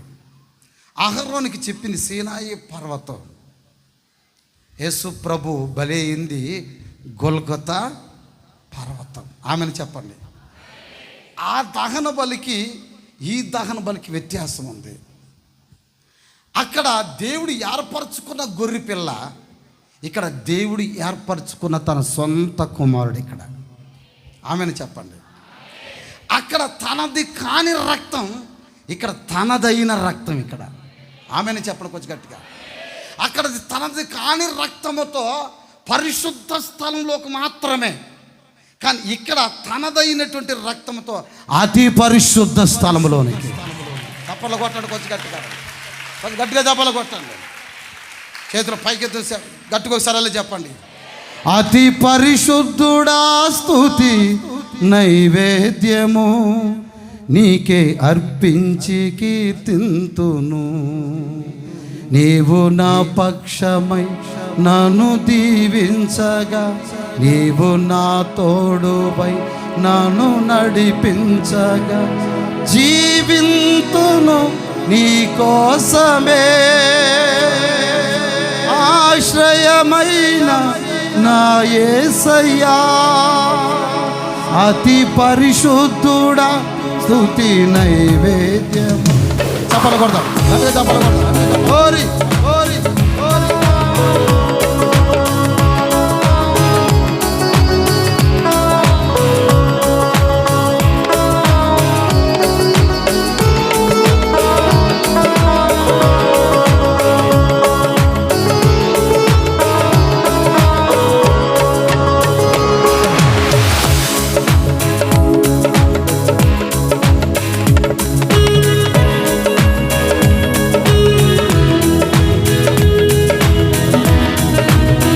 చూసారా, ఆ పరిశుద్ధ స్థలంలోనికి ప్రవేశించడానికి యేసుక్రీస్తు రక్తాన్ని తీసుకొని పరిశుద్ధ స్థలంలోనికి ప్రవేశిస్తున్న దినమే ఇదిగోండి ఈరోజు. ఆయన ఆవరణంలో నుంచి, వింటున్నారా, ఇగో తలపైకి చూడండి, ఆవరణలో నుంచి, అదిగో ఆవరణలో నుంచి, ఆవరణం తర్వాత ఇదిగో పరిశుద్ధ స్థలం. ఇది పరిశుద్ధ స్థలం. ఈ పరిశుద్ధ స్థలానికి మధ్యలో ఒక అడ్డుతెర బారున అడ్డుతెర. ఇటు 7 ఏనుగులు, ఇటు ఒక 7 ఏనుగులు లాగిన కానీ చిరగనంత దట్టమైన ఒక తెర, గోమేధికతో సన్నపు నార చేత 7 విధములైనటువంటి దళసర కలిగిన దారాల చేత పెనవేయబడి పేర్చబడినటువంటి ఒక మందంతో కూడినటువంటి, ఇంచుమించుగా 4 ఇంచుల మందంతో కూడినటువంటి ఒక తెర. మామూలు తెర కాదండి. ఇటు 7 ఏనుగులు లాగినా, అటు 7 ఏనుగులు లాగినా చెరగని ఒక తెర. యేసుక్రీస్తు సిలువేయబడి ఆ రక్తాన్ని తీసుకొని అతి పరిశుద్ధ స్థలం యొక్క అడ్డు తెర దగ్గరికి ఎప్పుడైతే అలా వచ్చాడో, ఎప్పుడైతే అలా చిరిగిందో, అతి పరిశుద్ధ స్థలములో ఉంటున్న కరుణాపీఠం కనబడిందండి. ఆమెను చెప్పండి కొంచెం గట్టిగా ఆమెను చెప్పండి. యేసుక్రీస్తు సంవత్సరానికి ఒక్కసారి నాలాంటి యాజకుడు లోపలికి వెళ్ళాలి. దాంట్లో ఎప్పుడంటే అప్పుడు వెళ్తే సస్తాడు మళ్ళా. అర్థమవుతుందా? అందుకని వెళ్ళేటప్పుడు ఏం చేస్తాడంటే ఒక నల్లటి తాడోటి కట్టుకొని ఆవరణం దగ్గర నుంచి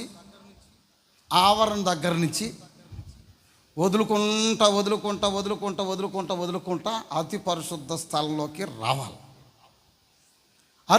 అతి పరిశుద్ధ స్థలంలో ఏమండి తీసుకొచ్చినటువంటి రక్తం ఆయన ధూపం వేస్తూ సంచరిస్తున్నప్పుడు అంగిలికి ఉన్నటువంటి గంటలు మ్రోగుతూ ఉంటాయి. బయట ఉన్నటువంటి భక్తులు గమనిస్తారు. అతి పరిశుద్ధ స్థలంలోకి వెళ్ళిన యాజకుడు బ్రతుకున్నాడా లేదా అని తెలవటానికి ఈ గంటల శబ్దాలు వినబడతాయి. వినాలి. చేతుల పైకి ఒకసారి ఆమెను చెప్పండి. అవి దానమ్మ పొలాల వలె ఉంటాయి అని రాస్తుంది వాక్యంలో. ఎలా ఉంటాయి? దానమ్మ పొలాల వలె ఉంటాయి. నీలిమ సూత్రం వలె. రక్త వర్ణపు వస్త్రం వలె, పైన న్యాయ విధాన పథకం, ఊరీము తుమ్మిములని ఒక 2, పైన తెల్లని పాగ, ఇవన్నీ ధరించుకున్న ఒక యాజకుడు అతి పరిశుద్ధ స్థలంలోకి వెళ్ళేటప్పుడు ఈ గంటలు, దీనికి ఈ కింద ఉన్నటువంటి అంచులకి గంటలు ఉంటాయి కదండి, ఆ గంటలు మ్రోగుతూ ఉంటాయి. బయట ఉన్న భక్తులు ఏమనుకుంటారంటే, మన యాజకుడు లోపల మన కొరకు ప్రార్థన చేస్తున్నాడు రా, మన కొరకు ప్రాయశ్చిత్తం జరుగుతుంది, ఇక పర్వాలేదు అని ఆ గంటల శబ్దాన్ని బట్టి యాజకుడు బ్రతుకున్నాడని తెలుసుకుంటారు. ఒకవేళ ఏమైనా వీళ్ళలో లోపం ఉండి అడుగు పెట్టి పెడతంతోనే ఒక్కసారి దేవుని మహిమ వచ్చి కొడుతుంది ఆ వ్యక్తిని. కొడితే సస్తాడు అక్కడే పడి. ఎప్పుడైతే కింద పడిపోతాడో ఈ గంటలు ఏమైతే చెప్పండి, మ్రోగటం ఆగిపోతాయి. ఎప్పుడైతే ఆగిపోతాయో, అమ్మో మన యాజకుడు లోపల చచ్చాడు కదా అని చెప్పి ఆడావిడిగా ఎవరైనా లోపలికి అడుగు పెడితే అడుగు పెట్టినవాడు అడుగు పెట్టినట్టు సస్తానే ఉంటారు. అందుకని ఏం చేస్తారంటే, ఆ శవాన్ని బయటికి లాగటానికి ఇదిగో నల్లగా తాడోడు కట్టుకున్నాడు చూసారండి, అది ఎక్కడి నుంచి వదులుతాడు అనుకున్నావు, అక్కడ పాలు వెలపట్టు, అదిగో ఆ ఆవరణ నుంచి వదులుకుంటూ వస్తాడు కదా, అక్కడి నుంచి కుక్కలు లాగినట్టు లాగుతారండి. అందుకని కొన్ని చర్చిలో కొంతమంది పాస్టర్లకి మేము ఎప్పుడు చస్తామో ఏమో మాకు తెలియదు, మమ్మల్ని లాగండి అన్నట్టుగా ఒక నల్లటి తాడు కట్టుకుని తిరుగుతారు వాళ్ళంతా. మేము సాము అని మాకు విశ్వాసం ఉంది కనుక మేము నల్లటి తాడు కట్టుకోవట్లా, కొట్టండి చప్పట్లు మరి కొంచెం గట్టిగా చెప్పండి. వాళ్ళు చస్తారని నమ్మకం వాళ్ళకు ఉంది, మేము సాము అని నమ్మకం మాకు ఉంది కనుక మేము కట్టట్లా. వింటున్నారా? చేతులు పైకి సరే చెప్పండి. కొన్ని చర్చిలకు వెళ్ళి చూడండి, ఆ నల్లటి తాడు ఎందుకు కట్టుకుంటారో అడిగి చూడండి సార్, వాళ్ళు ఏం సమాధానం చెప్తారు చూడండి. ఈరోజు నేను మీతో చెప్తున్నాను, యేసుక్రీస్తు అతి పరిశుద్ధ స్థలంలోకి ఆయన ప్రవేశించాడు.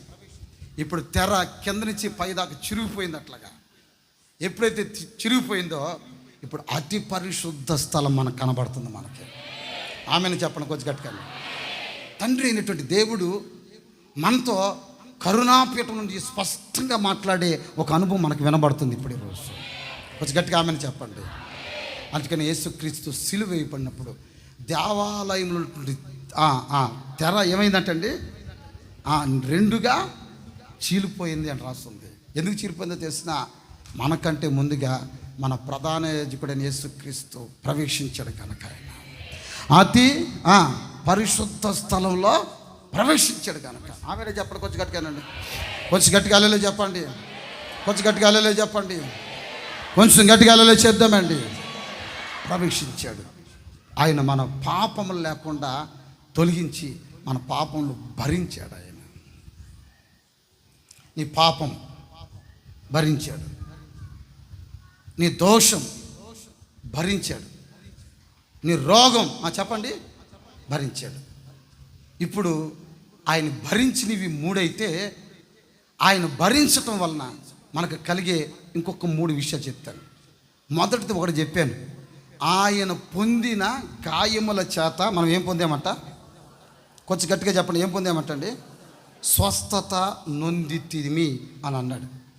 అంటే మనల్ని ఆయన స్వస్థపరుస్తున్నాడు అని అర్థం. 11వ వాక్యంలో ఒక మాట రాస్తుందో చూడండి ఒకసారి, అక్కడ ఏమని రాస్తుందో 11వ వాక్యంలో, కావున కింద రాస్తుంది అనేకులను నిర్దోషులుగా చేయును అనే మాట రాస్తుందా?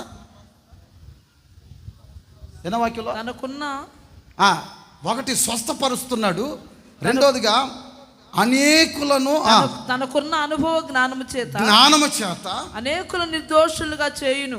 ఇప్పుడు చెప్పండి, మనం అంతా ఏమైపోయింది చెప్పండి ఇప్పుడు. హలో, ఇప్పుడు మనల్ని ఆయన ఏం చేస్తున్నాడంటే నిర్దోషులుగా మారుస్తున్నాడు అండి ఆయన. కొంచెం గట్టిగా ఆమెను చెప్పండి. అందుకని ఎఫెసీ పత్రికలు అంటాడు కదా, నిర్దోషమైన సంఘముగా ఆయన తన ఎదుట నిలబెట్టుకొనవలనని దానిని పవిత్రపరిచాడు అని రాస్తుంది. ఫస్ట్ స్వస్థపరుస్తున్నాడు, రెండవదిగా నిర్దోషులుగా మారుస్తున్నాడు మనల్ని. ఈరోజు మనమంతా ఈ దినమంతా ఒక విడుదల పొందే నిర్దోషులుగా మార్చబడ్డాం మనమంతా. 3వ ఆశీర్వాదం ఏంటంటే ఆ క్రింద 12వ వాక్యంలో రాసున్నమాట, చివరి భాగంలో రాసున్న మాట చూడండి ఒకసారి. అక్కడ తిరుగుబాటు చేసిన వారిని గురించి విజ్ఞాపనము చేసాను. చాలండి. మూడవదిగా తిరుగుబాటు చేయు వారి నిమిత్తం ఆయన ఏం చేశాడంట? విజ్ఞాపన చేశాడు. యేసు ప్రభు సిలువ మీద ఉంటున్నప్పుడు పైకి ఎది చూడండి ఒకసారి, అల్లలే చెప్పండి, కొంచెం గట్టిగా అల్లలే చెప్పండి. తిరుగుబాటు చేసిన వాళ్ళ నిమిత్తం విజ్ఞాపన చేశాడు. తండ్రి, వీరేమి చేయుచున్నారో వీరు ఎరుగరు గనక వీరిని క్షమించు. నేను అంటున్నాను, వాళ్ళు ఏం చేస్తున్నారు అనే విషయం వాళ్ళకి చెప్పండి. చెప్పండి వాళ్ళు ఏం చేస్తున్నారు అనే విషయం వాళ్ళకి తెలియదు. యేసు ప్రభు ఎవరో తెలిస్తే సిలువేస్తుండే వాళ్ళు కాదు. చూడండి, యేసు ప్రభుని సిలువేసిన వాళ్ళలో 3 రకాలైన గుంపులు ఉన్నారు. ఒకటి తెలియని ప్రజలు. వింటున్నారా? తెలియదు, వాళ్ళకి ఏం చేస్తున్నారో వాళ్ళకి తెలియదు. యేసు ప్రభు కళ్ళ ముందు సిలువ దగ్గర ఉంటున్న, సిలువ మీద యేసు ప్రభు వేలాడుతున్న ఆ సందర్భాల్లో ఉన్న మనుషులు ఎలాంటి మనుషులు అక్కడ చూస్తే మీరు వాక్యం చేస్తే గుండె బ్రద్దలైపోద్ది మనకి. ఒక అమాంతంగా యేసు ప్రభు సిలువ మీద ఉంటే అంగీని లాగేశాడు, అట్లాగే అంగీని అట్లా లాగేశాడు కిందకి. ఎందుకంటే ఆ రోజుల్లో అంగీ చాలా విలువైంది. సన్నటి అయ్యండి నారతో నేయబడినటువంటి ఒక వస్త్రం అది యేసు ప్రభుకి ప్రత్యేకంగా వేయబడినటువంటి వస్త్రం. ఆ నార వస్త్రాన్ని తీసుకుని వాళ్ళు ఏమండి దాన్ని పంచుకోవటానికి సీట్లు వేయటం మొదలు పెట్టారు. లాటరీ వేసుకున్నారు. ఈ వస్త్రం ఎవరికి వస్తుందని లాటరీ వేసుకుంటున్నా. యేసు ప్రభు కళ్ళ ముందు వస్త్రాలను పంచుకునే వాళ్ళు ఉన్నారు. గుర్తుపెట్టుకోండి, వస్త్రాలను పంచుకునే వాళ్ళు. రెండో విషయం, సిలువ ప్రక్కన ఇటు ప్రక్కన ఒకడు అటు ప్రక్కన ఉంటే వాళ్ళు కూడా అదే శిక్షను అనుభవిస్తున్నారు. అయినా వాళ్ళు అంటున్న మాట ఏంటంటే, నువ్వు దేవుని కుమారుడు అయితే నువ్వు దిగి మమ్మల్ని కూడా దించవచ్చు కదా. ఇది రెండో వాడు.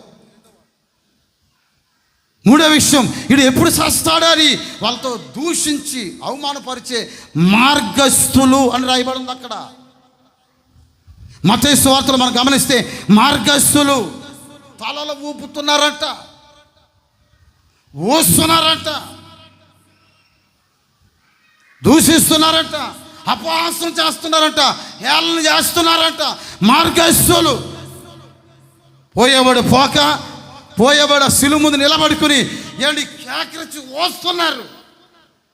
నువ్వు దైవకుమారుడు ఏంట్రా, నువ్వు మా రాజు అని మమ్మల్ని చెప్పి మమ్మల్ని మోసం చేస్తావా అని మార్గస్థులు ఒక ప్రక్కన దూషించే వాళ్ళు ఒకరు, చీట్లు వేసి పంచుకునే వాళ్ళు మరొకరు, సిలువ మీద వేలాడుతున్న దొంగలు మరొకరు. అక్కడే రాసిన మాట, శాస్త్రులు పరిసయ్యులు ప్రధానులు యేసును దూషించుటకు మొదలుపెట్టారు. శాస్త్రులు పరిసయ్యులైన వారు కూడా ఆ స్థలంలో ఉంచబడ్డారు. వాళ్ళు కూడా ఏంటి దూషించటం మొదలు పెట్టారంటండి. ఇంకా కిందకి మనం చదువుకుంటూ వస్తే సైనికులు కూడా ఆయన దూషించిర్రి. వాళ్ళకేమీ తెలీదు, వాళ్ళు ఉద్యోగస్తులు. అక్కడ పిలాతు చెప్పినట్లుగా వాళ్ళు చేయాలి కనుక, ఆ పిలాతు చెప్పినట్లుగా చేయాలి కనుక, వాళ్ళ ఉద్యోగ ధర్మం నిర్వర్తించాలి కనుక వాళ్ళు కూడా యేసు ప్రభుని దూషించటం మొదలుపెట్టారండి. ఇలాంటి సందర్భాల మధ్యలో యేసు ప్రభు వాళ్ళ కొరకు విజ్ఞాపన చేస్తున్నాడు. ఏమని చేస్తున్నాడంటే, తండ్రి, వీరేమి చేయుచున్నారో వీరెరుగరు, వీరిని క్షమించు. చప్పట్లు కొట్టండి, కొంచెం గట్టిగా చప్పట్లు కొట్టండి. ఇప్పుడు మనం నేర్చుకోవాల్సింది ఏంటంటే, మార్గస్థులు మనల్ని దూషించే వాళ్ళే, మన చుట్టుప్రక్కన కుడి ప్రక్కన ఎడమ ప్రక్కన ఉన్న వాళ్ళు కూడా మనల్ని దూషించే వాళ్ళే. వింటున్నారా? మనది ఏదైనా కొంచెం దొరికితే చాలు పంచుకునే వాళ్ళే, మనది ఏదైనా కొంచెం దొరికినా పంచుకునే వాళ్ళే. మీకు ఇంకా విచిత్రం చెప్పమంటారా? అన్నీ తెలిసిన వాళ్ళు కూడా మనల్ని హీనపరిచేవాళ్ళు. ఇలాంటి వాళ్ళ మధ్యలో మనం నేర్చుకోవాల్సింది ఏంటంటే, క్షమించే మనసు నేర్చుకోవాలి.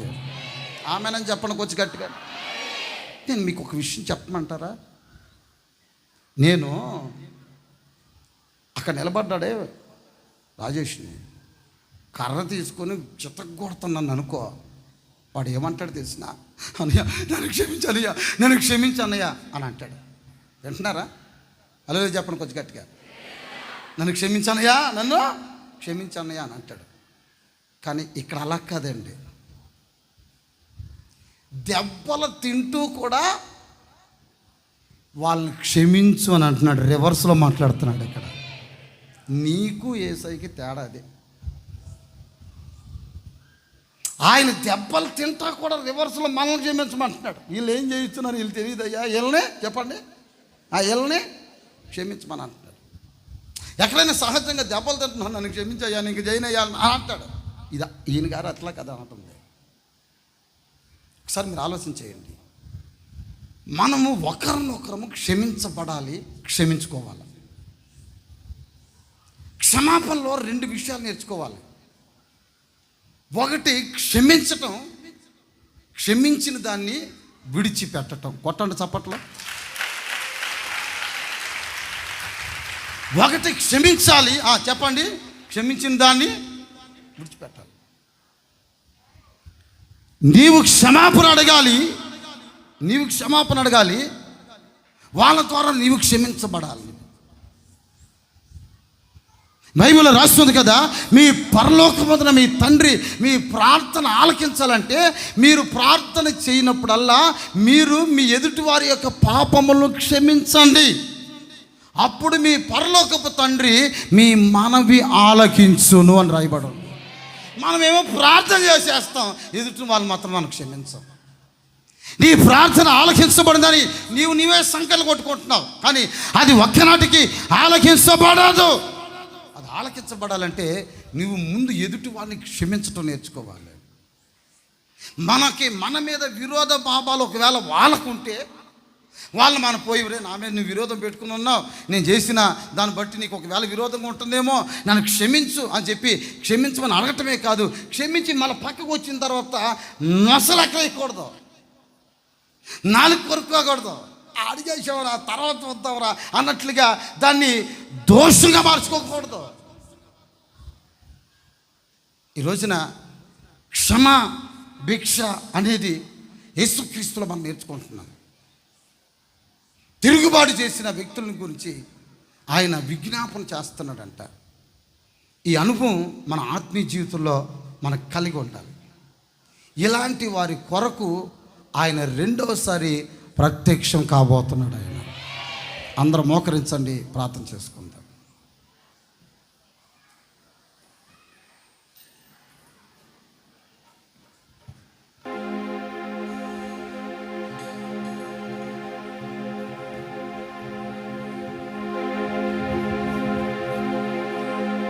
కాబోతున్నాడు. చేతులెత్తి నోలు తెరిచి బిగ్గరగా స్తోత్రం అని చెప్తూ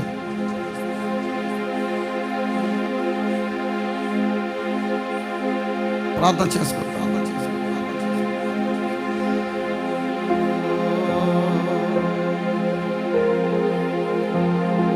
యేసు రక్తము రక్తము రక్తము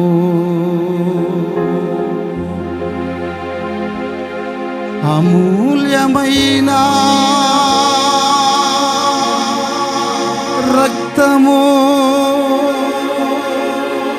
నిష్కలంకమైన రక్తము.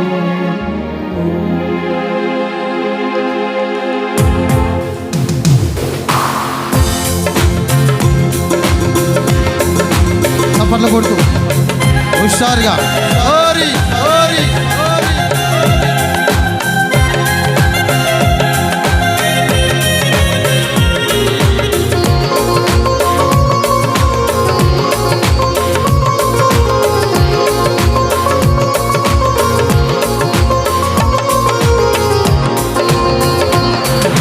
రక్తము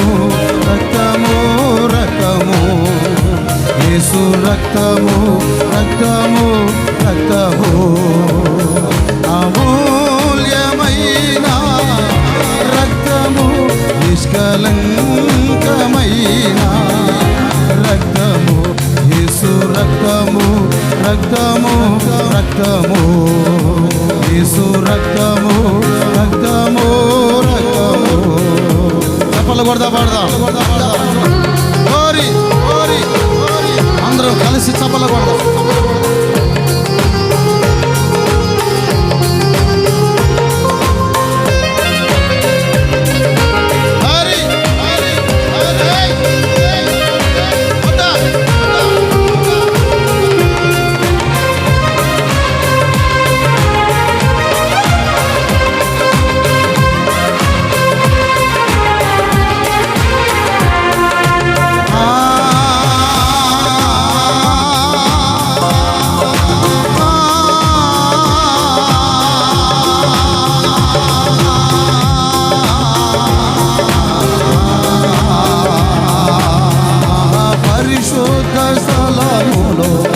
చేర్చును మన యేసయ్య రక్తము.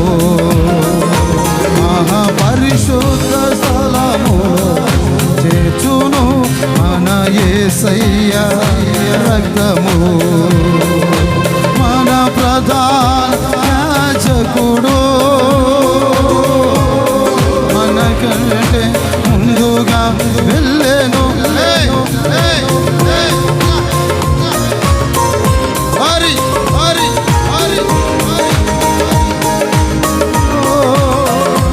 యేసు రక్తము రక్తము రక్తము.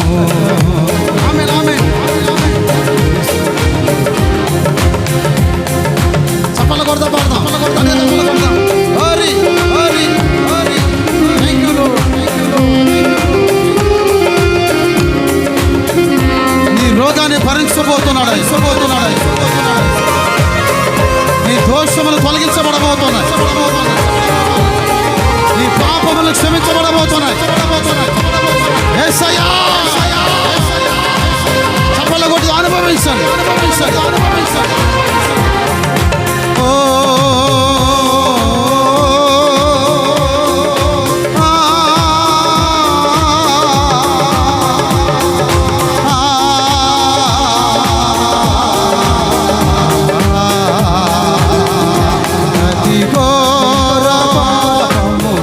అడుగును మన యేసయ్య రక్తము. ప్రతి ఘోర అడుగును మన యేసయ్య రక్తము. బహు దుఃఖముల ములిగెనే చెమట రక్తముగా మారెనే. బహు దుఃఖముల ములిగెనే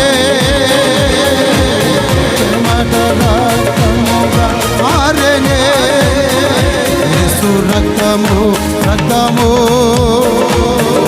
రక్తము. యేసయ్యా యేసయ్యా యేసయ్యా యేసయ్యా యేసయ్యా యేసయ్యా యేసయ్యా యేసయ్యా యేసయ్యా యేసయ్యా.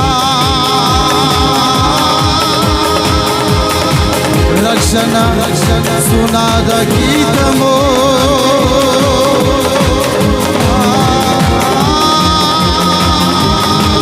చప్పలు కొట్టు అనుభవించండి. పరిశుద్ధాత్మలో నింపబడాలి. పరిశుద్ధ పరిశుద్ధ దేవుడు నీ దోషములు భరించిపోతున్నాడు. అనేకుల యొక్క దోషం అనేకుల యొక్క పాపం ఆయన భరించి తన కొరకు కనిపెట్టుకొని వారి నిమిత్తమై పాపము లేని యేసుగా ప్రత్యక్షమవుతున్నాడు. తండ్రి వీరేమి చేయించున్నారో మీరు ఎరగరు. వీరిని క్షమించు, వీరిని క్షమించు, వీరిని క్షమించు, క్షమించు. అడగండి, క్షమించమని అడగండి. ఇక క్షమాపణ క్షమించబడండి.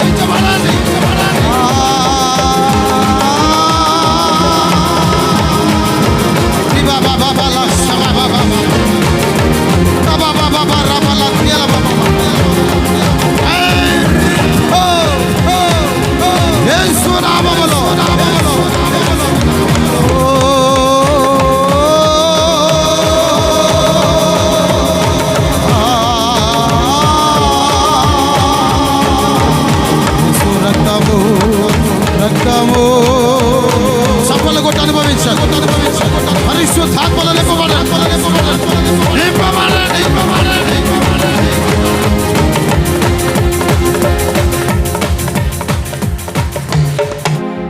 మహాపరిశుద్ధుడవు ఘనుడవగు రాజా, మీకు వందనాలు స్తోత్రాలు చెల్లించుకొనుచున్నాం అయ్యా. ఈ శుభ శుక్రవారం తండ్రి, మీరు సిలువ వేయబడిన దినమని లోకమందంతటా ప్రభువా మీ ఎదుట సాగిలపడి ఉంటుండగా, మీ సిలువ ధ్యానము చేస్తూ ఉండగా ప్రభువా, పశ్చాత్తాపముతో ఎందరైతే మీ సిలువను దర్శిస్తారో, మీ పాదాల చెంత చేరతారో దేవా, అట్టి వారికి ఈ దినమందు గొప్ప విడుదల విడుదల విడుదల. థ్యాంక్ యూ లార్డ్, మీకు స్తోత్రాలు చెల్లించుకొనుచున్నాము తండ్రి. మహామహుడవై పరలోకమందున్న దేవుడవై గొప్ప దైవ కుమారుడవై ఉండి కూడా ప్రభా, మా యొక్క పాపముల నిమిత్తమై భూలోకములకు వచ్చి పాపముగా మార్చబడిన తండ్రి, మీకు స్తోత్రాలు. మొదటిసారి పాపముగా ఈ లోకములోనికి వచ్చి ఉన్నారయ్యా. మా పాపములు భరించిన దేవుడవు, మా వ్యసనములను సహించిన దేవుడవు అయ్యా, మా దోషములను భరించిన దేవుడవు, మా రోగములను భరించిన దేవుడవుగా నా తండ్రి తండ్రి నా తండ్రి, ఒక్క క్షణము తండ్రి మీ చేయి విడిచిపెట్టగా అయ్యా, మీ పైన మా పాప రోగములు అన్ని కూడా ముసుగువలే మార్చబడగా తల్లడిల్లిపోయినటువంటి మీరు దేవా, మీకు స్తోత్రములు నాయన. రక్తక్షిక్తమైనటువంటి మీ శరీరం నా నిమిత్తమే, మా నిమిత్తమే, మా దోష పాపముల నిమిత్తము ప్రభువా రక్తము ముద్దగా మార్చబడి ఉన్నారు. యేసయ్యా, మీకు స్తోత్రము నాయన.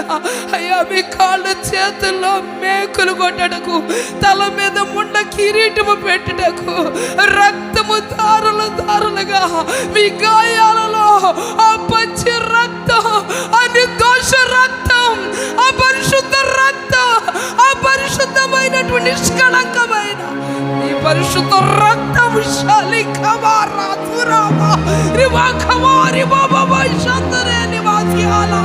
నీ రక్తము ద్వారా ఈ దినము ప్రతి ఒక్కరిని కడుగు నిమిత్తమై మా నిమిత్తము మీ రక్తాన్ని చిందించి బలి ఆగముగా మార్చబడిన యేసయ్యా, మీకు స్తోత్రాలు నాయన. అయ్యా, మీకు స్తోత్రం. మధ్యాహ్నం 9 గంటల మొదలుకొని 3 గంటల వరకు, ఉదయం 6 గంటలకే అప్పగింపబడి 3 గంటల వరకు అయ్యా శాపగ్రస్తమైన సిలువ మ్రాను పైన నాయన మీరు మా నిమిత్తమై సిలువ వేయబడిన దేవుడు అయ్యా. ప్రతి ఒక్కరు కూడా నీ వైపు తేరి చూచినట్లుగా, నిదానించి మీరు సిలువను చూచినట్లుగా, ఎవరు ఏ పాపముతో ఉన్నారో, ఏ రోగములతో ఉన్నారో, ఏ చీకటితో ఉన్నారో, ఏ అపవిత్రతలో ఉన్నారో, ఏ అంధకారములో ఉన్నారో, అదిగో తెర చేల్చబడుతుంది, తెర చేల్చబడుతుంది మా నిమిత్తమై ప్రభువా తండ్రి. అయ్యా, సిలువ వేయబడి మీ రక్తాన్ని చిందించినారు. నిదానించి మిమ్మల్ని చూచిన ప్రతి ఒక్కరికి ఈ దినము గొప్ప విడుదల దయచేయమని ప్రార్థిస్తున్నా. భరించిన దేవుడవు అయ్యా, స్వస్థపరిచే దేవుడవు, నిర్దోషులుగా మార్చే దేవుడవు, తిరుగుబాటు చేసిన వారి నిమిత్తమై విజ్ఞాపన చేస్తున్న తండ్రి, మీకు స్తోత్రము నాయన. యేసయ్యా, మా దోషములు మా మీద మోపక, మా అపరాధములు మా మీద మోపక, మేము నీ యందు సమాధాన తండ్రితో సమాధాన పరచాలని, మమ్మల్ని నీతిగా మార్చాలని, బలి యాగముగా మార్చబడ్డా, బలి పశువుగా మార్చబడ్డా మీ స్వరక్తమే, గొర్రెల రక్తము కాదు, మేకల రక్తము కాదు, ఎడ్ల రక్తము కాదు, మీ స్వరక్తం మీ రక్తమే జయ. మీ రక్తము ద్వారా ప్రతి ఒక్కరి జీవితాల్లో ఒక గొప్ప జయ జీవితాన్ని మీరు అనుకరించబోతున్నందులో మీకు స్తోత్రాలు చెల్లించుకొనుచున్నాము తండ్రి. మహోన్నతుడు వగు దేవా, ఇంత గొప్ప అయ్యా మరి నా కొరకై ఇంత గొప్ప రక్షణ, ఇంత గొప్ప విమోచన, ఇంత గొప్ప పాప విమోచన, ఇంత గొప్పగా మీ రాజ్యమునకు మమ్మల్ని ఎలాగైనా సిద్ధపరచాలని మా నిమిత్తమై ప్రాణాన్ని ప్రాణముగా పెట్టి బలియాగముగా మార్చబడి రక్తాన్ని చిందించిన మిమ్మలను ఎల్ల వెడల ప్రతి ఒక్కరూ ప్రతి నిత్యం అనుదినం అనుక్షణం జ్ఞప్తికి తెచ్చుకొనొచ్చు ఆత్మీయ జీవితంలో అంచెలంచెలుగా ముందుకు కొనసాగుటకు ప్రతి ఒక్కరిని మీరు బలపరచండి ప్రభువా, స్థిరపరచండి ప్రభువా, ధైర్యపరచండి ప్రభువా, పరిశుద్ధపరచండి తండ్రి. మీరు పరిశుద్ధపరుస్తారు, మీరు కడుగుతారు, మీరు విడిపిస్తారు. తప్పకుండా మీ వద్దకు వచ్చువాన్ని ఎంత మాత్రం మీరు త్రోసివేసే దేవుడు కాదు కనుక ఈ దినము కూడి వచ్చిన ఈ వాక్కులు ఉన్న ప్రతి ఒక్కరి జీవితాల్లో ఇది మొదలుకొని గొప్ప అద్భుత విడుదల మీరు కలిగించబోతున్నందుకై, కార్యాలు ప్రారంభించినందుకై మీకు స్తోత్రాలు చెల్లించుకొనుచున్నా. మీకు నడిపించి బోధించి హెచ్చరించి చక్కటి మాటలు మీ వద్దకు సంధి కలిపిన మీ దాసులు కూడా రెట్టింపు అభిషేకం ఆరోగ్యం కృప ఇచ్చి బలపరిచి మీ చేతిలో బహుబలముగా వాడుకొనమని ప్రార్థిస్తున్నా. రెండవసారి అయ్యో మహారాజుగా సర్వలోకమున చక్రవర్తివై మహిమ గల దేవుడవై రాజాతి రాజువై సర్వలోకమునకు రాజువై సర్వలోకమునకు రక్షణార్థమై మీరు రానంటుండగా నాయన రెండవసారి రాబోతున్న ఆ రహస్య రాకడలో మేమందరము మీ ఎదుట ప్రత్యక్షమగినట్లు సిద్ధపరచబడినట్లు మీరే ఆయుధపరిచి సిద్ధపరచమని మీకే మహిమ ఘనత ప్రభావములు చెల్లించుకొనొచ్చు. యేసుక్రీస్తు శక్తి గల పరిశుద్ధ నామములో ప్రార్థన చేసి అడిగి వేడుకొని బ్రతిమలాడుచున్నాము తండ్రి.